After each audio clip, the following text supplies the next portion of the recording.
Hola hermanos Luz y Sal, vamos a reflexionar nuestra última lección del primer año, la lección número 47, la divina institución. Cristo quiso hacer de su iglesia una sociedad perfecta. Y antes de continuar, espero que se puedan quedar al final, les voy a dar un mensaje. Y bueno, empezamos la lección. La idea central de esta lección es contemplar, estudiar a la institución que llamamos iglesia. Y bueno, lo primero que tenemos de la iglesia es que fue fundada por Jesucristo como una institución perfecta. Y por esta razón intervienen dos aspectos o dos elementos en la iglesia, los divinos y los elementos humanos. Lo importante de esto es que la iglesia tiene su esencia en los elementos divinos. ¿Qué quiere decir esto? Cuando estudiamos esta palabra de esencia, recordamos que la esencia es lo que una cosa es por sí mismo. Si le quitamos esta esencia, la cosa deja de ser. Por lo tanto, la iglesia, si carece de sus elementos divinos, deja de ser iglesia. Mientras que los elementos humanos pues resultan ser un accesorio, una consecuencia de los elementos divinos. Por dar un ejemplo, la autoridad que confiere Cristo es algo espiritual, algo divino, pero esta autoridad recae en los apóstoles, que son algo humano. Y como sabemos, esa autoridad se transfiere con el pasar de los tiempos. Y siguiendo este ejemplo, pues cuando Cristo funda su iglesia, toda la autoridad la delega a sus apóstoles. Esto lo podemos leer en los evangelios. Me ha sido dado todo poder en el cielo y en la tierra.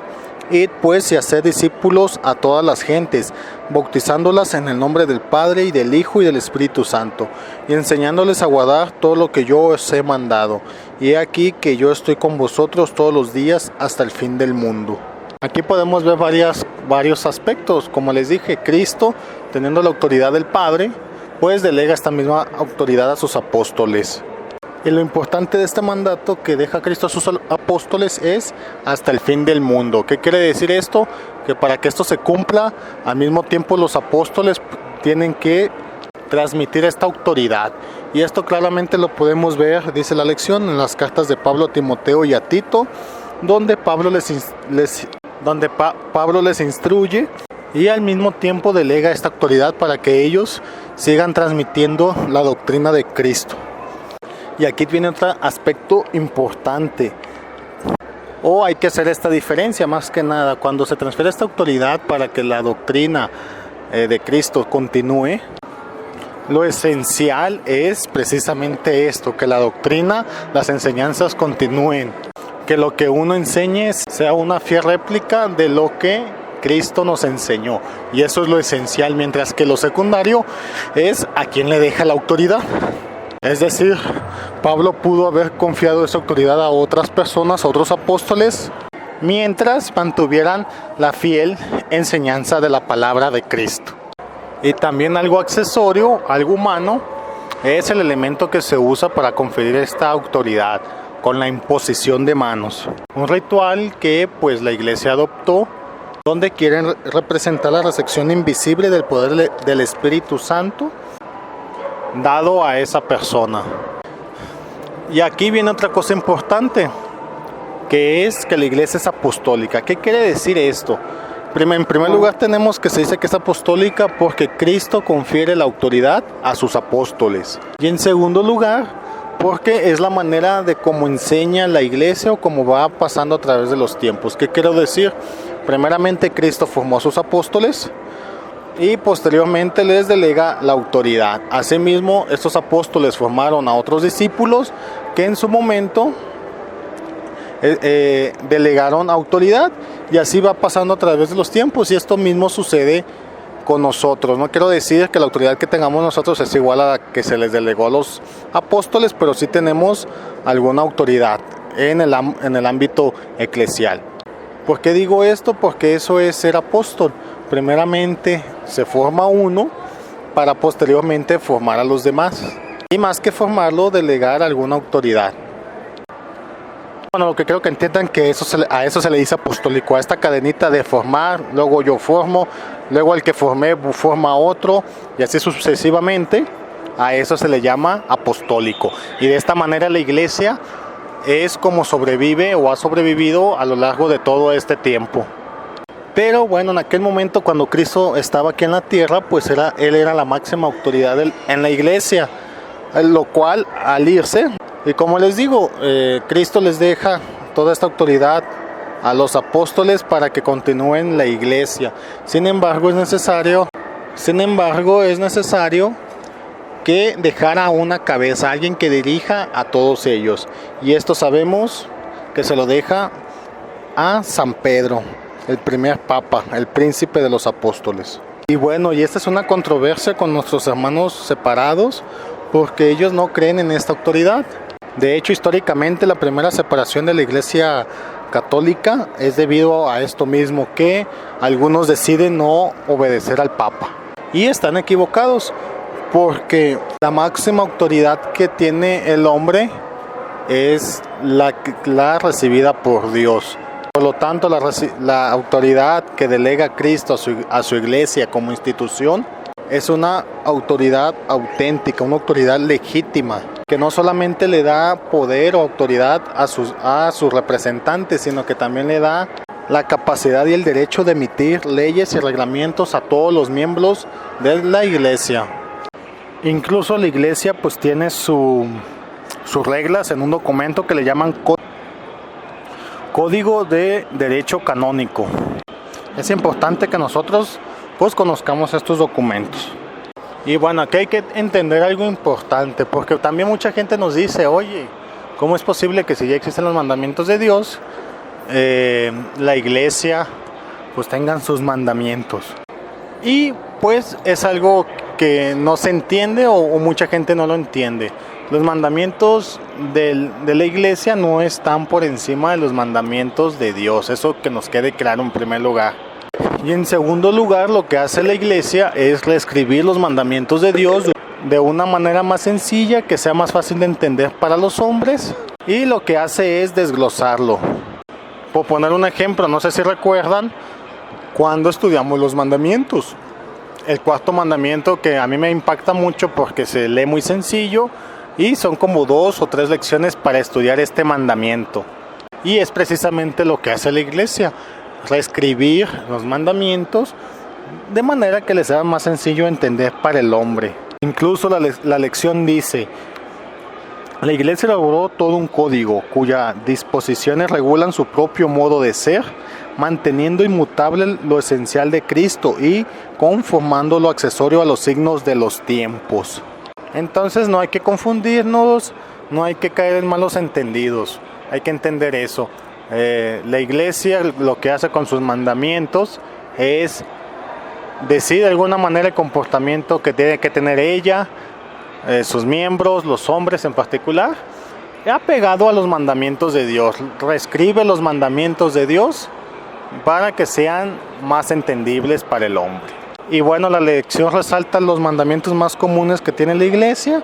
Entre ellos tenemos santificar los domingos y otras fiestas perfecto, principalmente asistiendo a la celebración de la Eucaristía de la Santa Misa. Otro es abstenerse de comer carne y guardar ayuno en los días que la iglesia dispone. También recibir el sacramento de la Eucaristía al menos por Pascua de Resurrección. También dice ayudar a sostener las necesidades y los gastos de la misma iglesia. Y termina esta lección diciéndonos que pues la iglesia se apega a las leyes de Cristo, a la ley natural, al decálogo, al mandamiento del amor que nos deja Cristo, consejos evangélicos y entre otras cosas, que la iglesia siempre va a mantener la fiel conserva de la palabra de Cristo y va a ayudar al hombre a que alcance su salvación. Y bueno, hay que recordar la advertencia que nos deja Cristo, ¿no? Si el mundo os odia, sabed que a mí me ha odiado antes que a vosotros. Si fueras del mundo, el mundo amaría lo suyo. Pero como no sois del mundo, porque yo al elegirlos os he sacado del mundo, por eso os odia el mundo. Acordaos de la palabra que os he dicho. El siervo no es más que su Señor. Si a mí me han perseguido, también os perseguirán a vosotros. Si han guardado mi palabra, también la vuestra guardará. Y bueno, con esto termina la lección. Dándole a entender o lo que nos quiere enseñar esta lección es que precisamente la iglesia tiene toda esa autoridad confiada para regir al hombre o para decirle al hombre cómo debe de ser su forma de vivir. Una autoridad que es fiel a las enseñanzas de Cristo, puesto Cristo es quien da esa autoridad.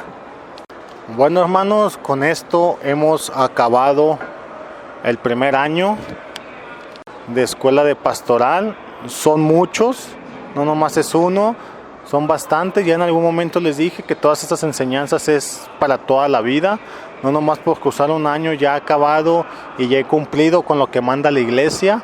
Hemos recibido la formación recibida a lo largo de todo este año, pues es completa, pero no profunda. Hemos estudiado un dogma, el cual empezamos y hemos decidido creer.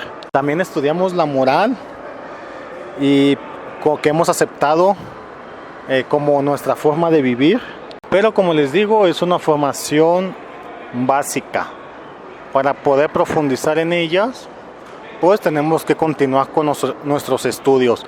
El primer año es una formación personal, y mientras que el segundo va a ser una formación comunitaria. Tercero y cuarto son formaciones para evangelizador. Quinto y sexto son formaciones sobre la doctrina social de la iglesia, que es ahí donde nos va a pegar muy duro.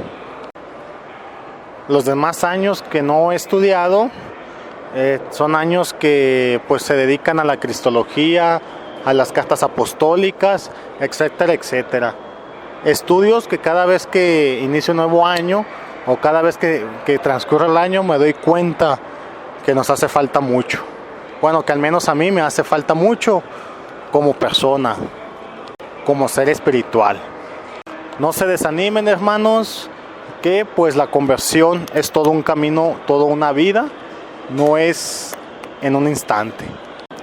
Quiero agradecer todo este año que me han estado escuchando. Y eso fue lo que me motivó, el que ustedes me escucharan, porque toda esta idea es precisamente para ustedes, para que ustedes les saquen provecho y las reflexiones que ustedes hagan sean más profundas. Al final, como lo dice San Pablo, he de mí si no evangelizo.